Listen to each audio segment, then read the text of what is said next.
haut fonctionnaire de la santé en Chine confirme que les prisonniers exécutés restent la principale source d'organes pour les greffes en Chine. Ce mardi, le quotidien d'État Legal Daily citait le vice-ministre de la Santé Huang Zhefu à Pékin lors du Congrès national du peuple où les fonctionnaires du Parti communiste se réunissaient. En 2007, les responsables du parti interdisaient le commerce d'organes humains. Mais 2 ans plus tard, un système public de dons d'organes a été mis en place grâce à des dons provenant de détenus condamnés à mort.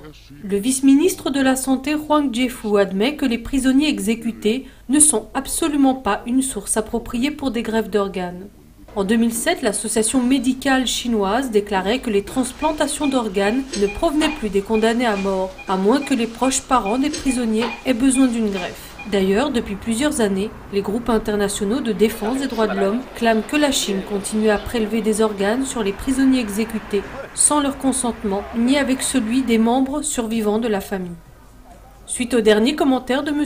Huang, Sarah Schaffer d'Amnesty International suggérait à l'AFP que rien n'a vraiment changé. Elle précise « Nous pensons que cette absence de progrès est fort troublant et un détenu incarcéré en prison n'est pas en mesure de donner un consentement valable. » Autant d'éléments évoqués dans les rapports d'autres groupes des droits de l'homme déplorent le commerce des prélèvements d'organes ancré au sein du Parti communiste lui-même. L'Organisation mondiale d'investigation sur la persécution du Falun Gong rapportait récemment que l'ancien directeur des services de police de la ville de Jizhou, Wang Lijun, avait été récompensé pour ses recherches sur les façons de prélever les organes. Le rapport indiquait Wang Lijun a participé activement à la transplantation d'organes humains.